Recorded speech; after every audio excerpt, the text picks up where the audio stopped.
So what in the world is going on with the real estate market in Desoto County today?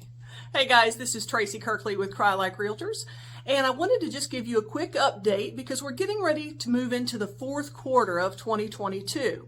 So this is not really scripted, so I'm probably going to look down at some of my notes, but I wanted to just talk to you about a couple of things. First of all, what is absorption rate? You will hear people talk, or especially real estate agents, talk about absorption rate and how that kind of tells you what's going on in the market. So absorption rate is the amount of time it takes for the current inventory on the market to be absorbed or to be sold. So it takes into account what has sold in the last 12 months and what is currently active. All right, so a balanced market is when you have about 4 to 6 months worth of inventory. A seller's market is when you have less than a 4 month of inventory, and then it flips to a buyer's market over 6 months of inventory. So here's where we are today in Desoto County. Currently, for the entire market, we've got 1.6 months worth of inventory. Now, that still indicates what? A seller's market for the overall market. Now, I will tell you that inventory has risen considerably over the last 12 months. At the beginning, or 12 months ago, at the same time last year, we were just under a month's worth of inventory. And we got down to a low in March of this year of about a half a month's worth of inventory. So it has rebounded pretty quickly, and it is continuing to trek up with regard to how much inventory we've got on the market. But it doesn't tell the whole picture to say that, okay, we've only got 1.6 months worth of inventory, so therefore it's a seller's market in Desoto County. And the reason it doesn't tell the whole picture is because every price point is a little bit different. So I want to go through some price points with you, and you'll see very clearly where our tipping point is. All right, so if you are under $200,000, there is definitely less than a half a month's worth of inventory. If you are from the $200,000 to $300,000 price range, we are still under a month's worth of inventory. If you are $300,000 to $400,000, we are a month and a half worth of inventory. $400,000 to $450,000. And I've started to break it now into $50,000 increments because you're going to start seeing some changes here. $400,000 to $450,000, 1.83 months worth of inventory. So again, still theoretically a seller's market at that price point. $450,000 to $500,000, it jumps to 2.85 months of inventory. Now listen closely. $500,000 to $550,000 in Desoto County, we jump to 5.24 months worth of inventory. And it continues to move up from there. So from 550 to 600, it goes to 6 months of inventory. And remember what I said, 4 to 6 months is a balanced market. And actually it's from 550 to 600, it's 6.1 months of inventory. So that's where it actually, boom, slides right into a buyer's market.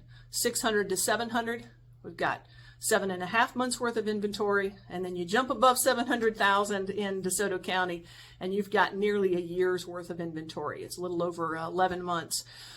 So what that tells me, the higher, obviously, that we go in price point, the more inventory based upon demand we're going to have right now. I see that continuing to trend that direction, and one of the reasons has to do with the interest rates.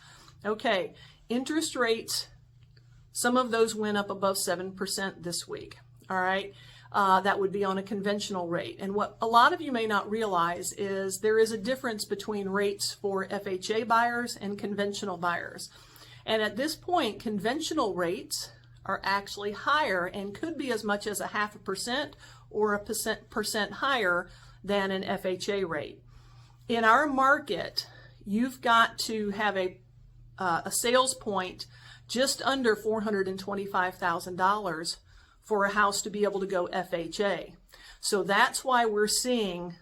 the change once we get up above that, and definitely seeing a change at 500,000. 500,000 is the tipping point right now for us, going from still a seller's market to a balanced market and almost to a buyer's market. So just trying to give you a feel for what we're seeing. If you are looking in those higher price points and you're a buyer, you're going to have some more leverage. Okay, if you're still looking in, say, the $300,000 or below, you're still not going to have a lot of leverage, and you need to come in strong with your offers. Okay, hope that makes sense for you all. I want to also just share that right now the prices for the last 12 months have risen about 20%. Okay, the average sales price has. As well, our days on market is starting to trek up. From this time last year, days on market has gone 160% higher than what it was this time last year. But that being said, it's still right now only at about 3 weeks. So it's still not going very high. But the higher price points that we get into, the active inventory, we are seeing those start to edge up with regard to their days on market. And we're also starting to see pretty consistent price reductions when you get up above about $450,000. Actually, probably about $400,000 is where we're starting to see those price reductions. But when you get above $450,000, $500,000, we are seeing those very consistently. So that's why buyers in that price point have a little bit more leverage. So with the interest rates going where they are, buyers are wondering, oh my gosh, this is really jacking my payments up.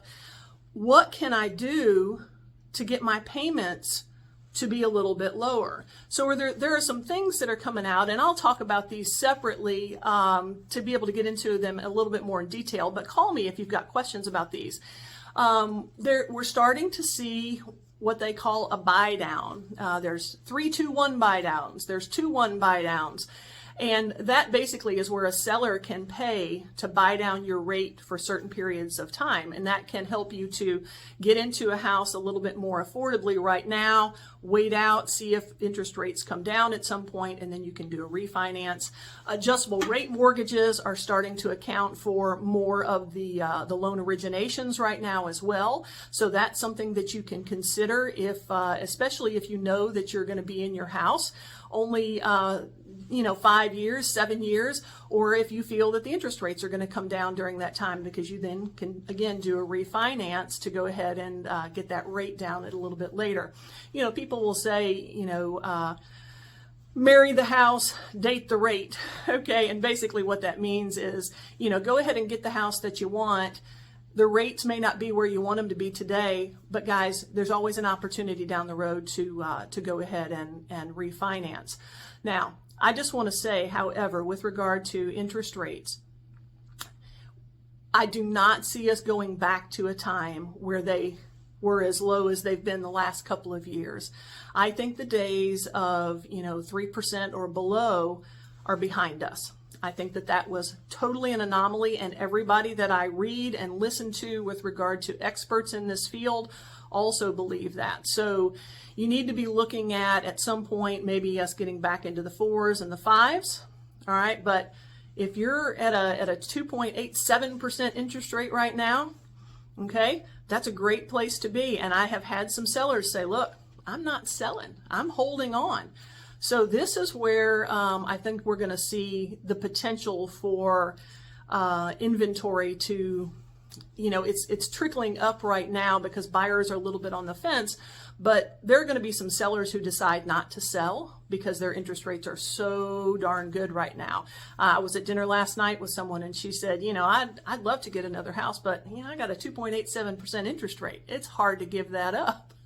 And I can understand that. There will always be people, though, that need to sell because of, life changes. And we've had this discussion before. People need to relocate for jobs. People get married, need to combine houses. They also divorce and need to split houses. People are born, people die. So a lot of life changes can also make sure that we're always going to have some inventory out there. And the buyer demand is going to go on for the next couple of decades, guys, as the millennials and the Gen X, which I am, continue to mature and age. You know, those life changes are going to come around for them, and that is two huge groups of people. Okay, so the millennials right now account for the largest buying pool really that we've ever had, more than the boomers. And I know that the boomers were a big generation, but I don't want anybody to go in not knowing what they're in for. So bottom line is, yes, things are starting to I don't even want to say that it's a real estate recession. It's a real estate reversion, maybe. We're kind of getting back to a norm. We're not necessarily sliding anywhere, and we certainly are not in the place that we were in 2007, 2008, when everything went to heck in a handbasket. We are not there. You've heard me say many times over why that is, and it has to do with, you know, the type of loans that people are getting now. And also, here's the other thing. Did you know that about 50% of the people in this country who have mortgages on their house have nearly 50% equity in them? So, you know, there is a lot of equity that people have built up. So we're not going to see also those foreclosures come flying through. They're going to tick up a little bit, I think, over the next year or so, but we're not going to see anything like we saw in 2007, 2008, 2009, because a lot of those folks didn't have any equity in their homes, and any downward turn was going to put them in a precarious position. And we just are not set up in that same format right now. People have to have a place to live. And when you've got two large groups of buyers out there, like the Gen X and the millennials, folks, they've got to live somewhere. They're either going to be renting somewhere, or they're going to be buying, or I guess they could be living with their parents, in which case their parents may need a bigger house. So I don't want everybody to fret and think we're just like going crazy. Things are going down. Things are a little bit unstable right now because of the interest rates, and we're all going to have to see where that shakes out. But I want you to, again, go in eyes wide open. If you've got specific questions, let me know. I'd be happy to answer anything I can. Again, this is Tracy Kirkley with Crye-Leike Realtors. You can reach out to me at 901-210-8045. And if you are viewing this on my YouTube page, be sure to click below and subscribe to my YouTube page, and go ahead and ding that little bell so that every time I post information like this, you get notified of that. All right, hope that helps. Holler at me if you got questions. Talk to you later. Y'all have a great day.